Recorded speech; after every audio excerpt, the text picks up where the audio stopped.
Hey everybody, this is Goldylocks, and you are watching DieHard Wrestling. How did you get involved in TNA Wrestling? The lawyer that I was currently dealing with in music told me that there was a new promotion starting up, Jeffrey Jarrett, yellow hair Jeffrey, and she said they're looking for somebody with kind of not a wrestling background, but had a musical background. I was singing and doing some stuff on the charts then, so they thought it might be kind of a cool thing to bring in somebody green, the jabroni. Next question. I heard management was looking to get a hot, sarcastic woman who knew nothing about the business to do backstage interviews. Wow, they succeeded.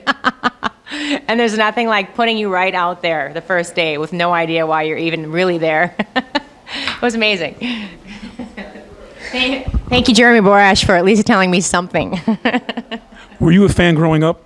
I was not a fan, and I hate that word. I know they use it a lot in the wrestling business, being that I'm in the music side of things. I think the word's kind of like egotistical, not to be a biatch or anything. I suppose we can't swear, but they can bleep out.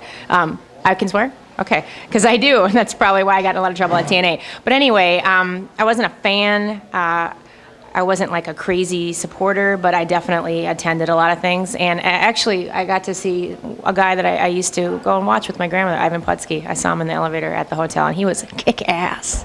I was actually just going to ask you who you like to watch back in the days. Yeah, Steamboat, Ivan Putski. Being from Minneapolis, Minnesota, toot toot, all the Ganyas, Ventura. It's my hometown. So actually, I just found out a little while ago that Kurt Hennig and I have the same birthday, rest his soul. And we both were the queen. I was the queen. He was the king of whiz bang days. That's Robbinsdale, Minnesota. So there's a lot of like weird past history after you get to know all these people and you find out more about them. You plug in. So, but I wasn't like some crazy wrestling mark. So not by any means. Who'd you like to interview a lot in TNA? You know what, I'm going to say, I actually was going back and editing a reel, and I went back, and there's some stuff of Scott Hall. Let me just tell you something about Scott Hall. He always had the utmost respect for me. He used my name in an interview. So, Goldy, what you're saying is, let me tell you, Goldy, and I'm sorry, did I hit you? I really enjoyed interviewing him because he seemed like he cared. Another group of people, Midnight Express, they just, no, was it Midnight Express or Rock and Roll Express? I think it was, no, who was the two guys? The two brothers. Well, you had Robert Gibson and Ricky Morton. Well, they say they're brothers, but you know what I mean. Yeah, but that's, I did so many expresses, but I think it was them I'm not this ditzy, I promise. They're the ones sticking out because they actually took time. It was Ricky. Ricky was the white-haired guy. He definitely took time to tell me about their past history, how it pertained to what angle was going on this particular show, and they actually cared. They were about telling a story, and I think some people forget about that these days. So edit that stuff out about it. My brain scrambled. Go ahead. How did you feel about having an active in-ring role? Having an active in-ring role, I don't feel like having it at all. Being a wrestler, being a worker is a fucking job that you are passionate about, and you've gone and you've trained and you've paid your dues and you've done your work.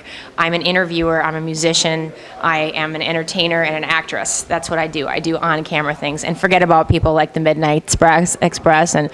But to be in the ring, I think it was almost an insult sometimes. I know that they said everything eventually goes to the ring and evolves and you end up there.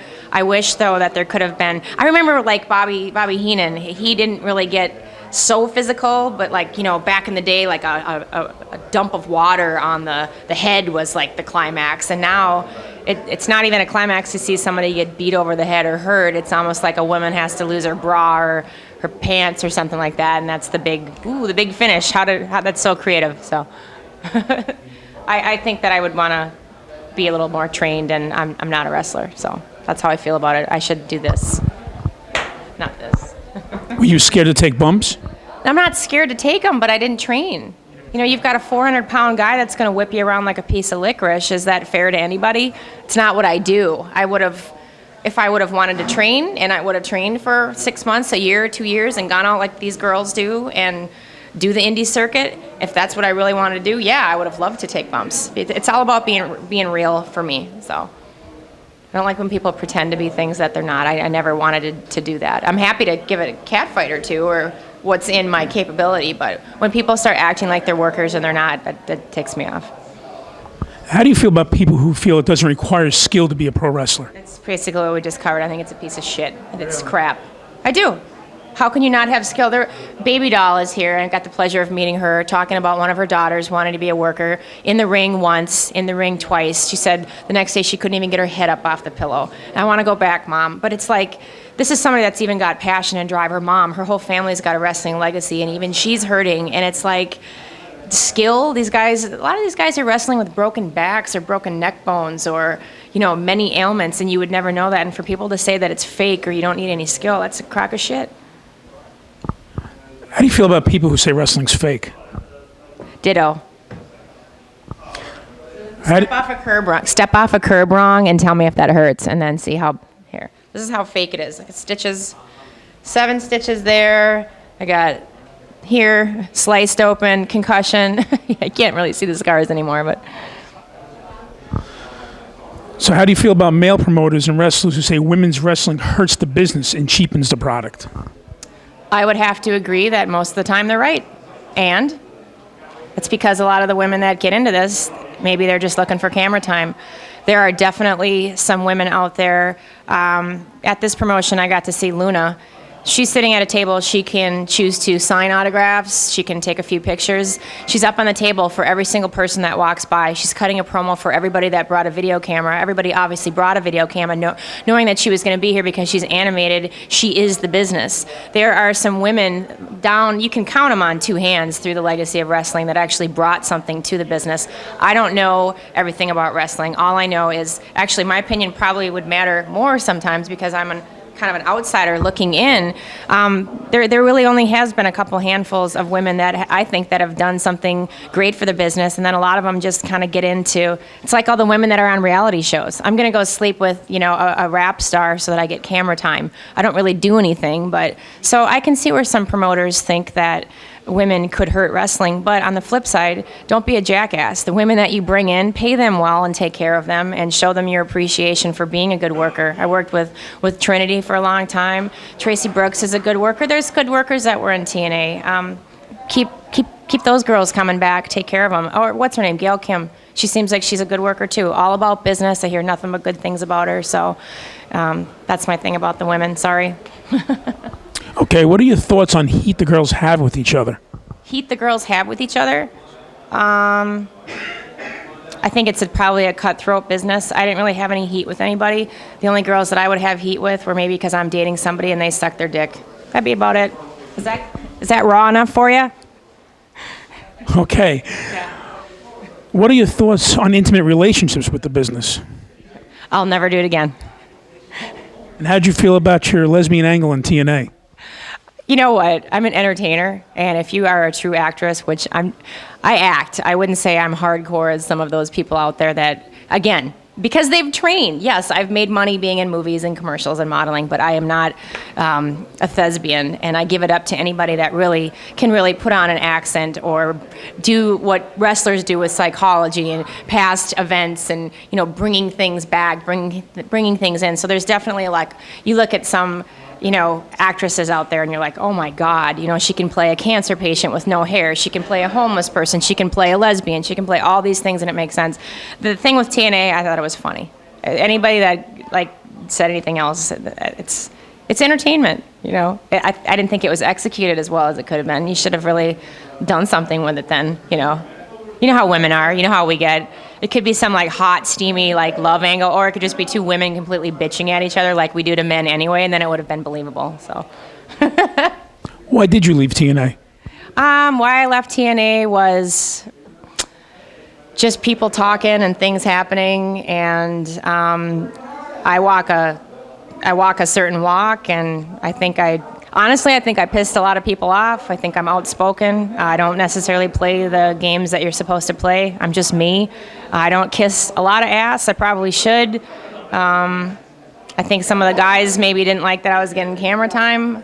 I've heard a lot of lies. I've heard a lot of rumors. I would have loved to have been continuing on with the show. I think that I did a good job promoting it via other avenues that I had, music, all the interviews that I did with music. But I think what Jeff told me is that it always ends up in the ring, and because I wasn't willing to take the risk of getting hurt, that our roads would come to, you know, a close. So I really had a good experience on it, though. And I don't think they realize how much I learned from everything during my time there and how I apply it to what I'm doing now. It's great. I'm really happy for the experience. And how do you think TNA is developing as a mainstream competitor to WWE? I think they're doing really good. I mean, their marketing seems to be up, their products. I think they're doing a great job. I'm going to be honest with you. I don't really watch it. It's a lot of pain and bad memories for me sometimes, even though I had a good time. Back when you were talking about the whole, girls and relationships, things like that, I didn't really have it in for anybody and no bad vibes or blood. But it seems like after the fact, like post-mortem, anytime you work for a company or with people that you hear shit down the pipeline, it's just kind of like, yeah, say it to my face or whatever. But sometimes when I watch it, there's some bad memories that come up, so I don't really follow them that much anymore. But of what I hear, I think they're doing well. What are your thoughts on how the WWE is criticized for hiring girls with no interest in wrestling to be a part of the Diva Search?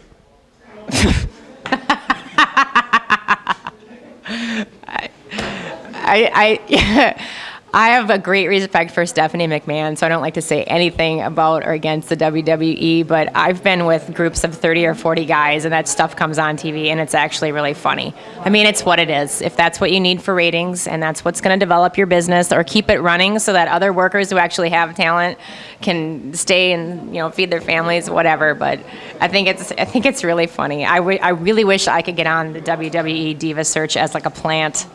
And just show up with like dip in my mouth, or I don't know, just do something. I think it's funny. Speaking of the Diva Search, do you think it takes away the opportunities for girls who have worked hard and paid their dues? Yes, I think it does. I think there's some girls out there, like I said earlier, who are really busting their butt. I really give it up to anybody in any business at all, any industry. If you're out there really trying, you're trying to do things the right way, and you're trying to keep your pants up and work, kudos to you. And I definitely think it takes away from people that, look at these reality shows that are out there. Seriously, there's a girl out there that slept with a music person and has her own show. And then that's what it is. That's what you won. You dated some guy, you were controversial, you did it with him, it showed that, and now you've got your own show. That's your talent? Come on. Paris Hilton, go. What are your thoughts on the lack of kayfabe in wrestling? What now? The lack of kayfabe in pro wrestling. I was not a part of the original scene when that was mandatory or appreciated as much, so I don't know the difference between that. Jason, I'm trying to compliment you over here. Will you turn your phone off?